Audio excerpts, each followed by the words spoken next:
Breaking news, अगर आपको मोक्ष की प्राप्ति चाहिए, अगर आपको स्वर्ग में जाना है तो आप महाकुंभ के मेले में जाइए और वहीं पे लेट जाइए।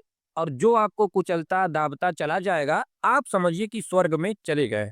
अब आप ये कहेंगे कि आप कैसी बहकी बहकी बातें कर रहे हैं कि लेट जाइए तो आप सीधा मोक्ष में चले जाएंगे, स्वर्ग चले जाएंगे, वहां मरेगा जो सीधा स्वर्ग। ये मैं नहीं कह रहा हूँ, आपके प्रिय शायद होंगे बागेश्वर वाले बाबा पंडित धीरेन्द्र शास्त्री जी। पहले उनका ये बयान सुनिए आप कि जो वो कह रहे हैं। एक बात बोले, ये महाप्रयाग है, मृत्यु सबकी आनी है, एक दिन मरना सबको है, पर कोई गंगा के किनारे मरेगा तो वो मरेगा नहीं, मोक्ष पाएगा। यहाँ सुना आप लोगों ने, अगर आपको स्वर्ग जाना है, मोक्ष की प्राप्ति करनी है, तो पंडित जी के हिसाब से यानी कि बाबा जी के हिसाब से, कथावाचक हैं, कथा सुनाते हैं, इनके हिसाब से आप महाकुंभ में जाइए। जो वहां मरेगा सीधा स्वर्ग और मोक्ष की प्राप्ति हो। पार पंडित जी, मैं क्या बताऊं, आपकी जानकारी कहीं कुछ ज्यादा तो नहीं हो गई मेरे ख्याल से। आप उन सभी लोगों का मजाक उड़ा रहे हैं जो भाई कुंभ के भगदड़ में मरे हैं। सरकार कह रही है कि 30 लोग मरे हैं, लेकिन वहां वाले कह रहे हैं 30 से ज्यादा मरे हैं। तो क्या आप उन सब का मजाक उड़ा रहे हैं कि जो वहां मरेगा वो सीधा स्वर्ग जाएगा? तो मैं कहता हूं आप जाइए, वहीं पे लेट जाइए। आप क्यों गए थे गंगा नहाने तब? आपको मोक्ष नहीं चाहिए? आपको स्वर्ग में नहीं जाना है क्या? कि आपको आप ऐसे कर्म या कांड किए हैं कि आपको नरक में ही जाएंगे? आपको स्वर्ग में नहीं जाना, आपको मोक्ष की प्राप्ति नहीं आनी है, आपको मोक्ष नहीं चाहिए? भाई यार, ऐसी बहकी बहकी बातें कैसे ये बाबा जी कह सकते हैं? और कैसे ये अंधभक्त जो हैं कहते हैं कि हाँ बाबा जी ने सही कहा कि जिसको मरना है वो जाके प्रयागराज में मर जाए, सीधा मोक्ष प्राप्त हो जाएगा, सीधा स्वर्ग उसको मिलेगा। तो मैं कहता हूँ जो बोल रहा है, चाहे वो अंधभक्त हो, चाहे वो बाबा जी हो, जो कह रहे हैं कि जो मरेगा वहां स्वर्ग जाएगा, मैं कहता हूँ बाबा जी लेट जाइए आप। लेट जाइए, आपको यही ना चाहिए कि मैं सीधा मोक्ष में जाऊं, स्वर्ग में जाऊं, मैं इतना अच्छा काम किया हूं, तो भाई लेट जाइए आप। लेट जाइए, वहीं पे आपको स्वर्ग मिल जाएगा। देखते हैं, अगर आपको स्वर्ग मिल गया तो हम लोग भी वहीं पे लेट जाएंगे, कोई बात नहीं, हम लोग को भी स्वर्ग और मोक्ष वहीं से मिल जाएगा, शायद वहीं से मिल जाए। अब हम लोग के कर्म ऐसे किए हैं कि भाई हम सबको मोक्ष तो मिलने वाला है, कर्म कांड इतने हम लोगों ने किए हैं। तो मैं कहता हूँ आप लेट जाइए। आपने अगर नहीं किए हैं, आपने बहुत अच्छे काम कर्म किए हैं, आपको अगर उम्र से पहले जाना है, उम्र से पहले आपको स्वर्ग की प्राप्ति चाहिए, उम्र से पहले आपको मोक्ष चाहिए, तो लेट जाइए।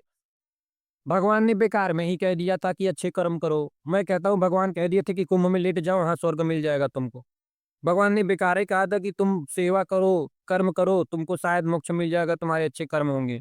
तो आप भगवान की बातों को गलत कहते हुए कह रहे हैं कि मो मेला में लेट जाइए, भगदड़ मचेगा, आप एकदम बढ़िया स्वर्ग या मोक्ष प्राप्त हो जाएंगे। इतने गिरे हुए बाबा और इन्हीं लोगों का प्रवचन सुन के ये सब ज्ञान देते हैं, पर्ची निकालते हैं। पर्ची वाला बाबा कहते हैं कि मुझे पता था कि पहले भगदड़ मचने वाली है। आप कहाँ गए थे तब?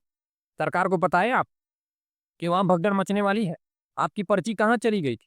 आपकी पर्ची कहाँ चली गई थी? आप कह रहे हैं 30 लोग मरे, लेकिन कहा जा रहा है कि और ज्यादा लोग मरे हैं। आपकी पर्ची तब कहाँ गई? आपकी पर्ची सिर्फ यही बता रही है कि भगदड़ जान के मनाया गया। अरे आपकी पर्ची ये भी बतानी चाहिए ना कि किसने करवाया। जब ये बता दे रही है कि साजिश के तहत हुआ है, ये क्यों नहीं बता रही है कि भाई सब किसने करवाया है? और ये अब बता दे रहे हैं कि जो मरा है वो मोक्ष गया है, तो थोड़ा ये भी बता दीजिए कि जिसके परिजन मिल नहीं रहे हैं वो कहाँ है। थोड़ा ये भी बता दीजिएगा।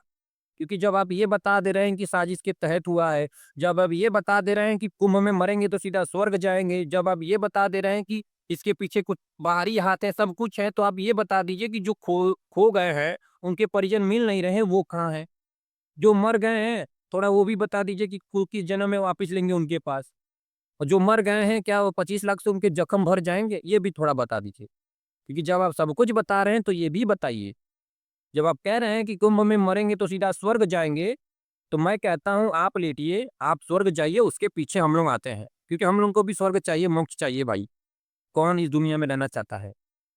आप पहले जाइए, मैं कहता हूँ अगर आपको धक्का नहीं देना, मैं धक्का दे दूँगा भाई। आप जाइए, वहाँ पे गिरिए।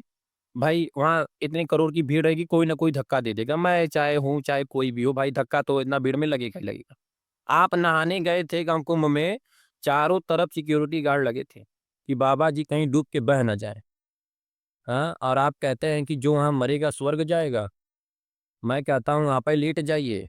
अगर आप लेट के स्वर्ग चले जाएँगे तो उसके पीछे मैं भी आऊँगा, क्योंकि मुझे भी स्वर्ग जाना है भाई। लेकिन मुझे पता है कि मैं स्वर्ग नहीं जा सकता हूँ। जब तक अच्छे कर्म नहीं करूंगा। लेकिन बाबा जी का कहना है बिना अच्छे कर्म करे आप वहां लेटिए, आपको स्वर्ग मिल जाएगा। अब जिसके परिजन गए होंगे, जिसकी माँ बेटी सब गई होगी, सब लोग खुश हो गए, अरे हो ये तो साला स्वर्ग चले गए सब लोग। बाबा जी उनके दिमाग में भर दिए हैं कि जो वहां मरा वो समझो स्वर्ग गया।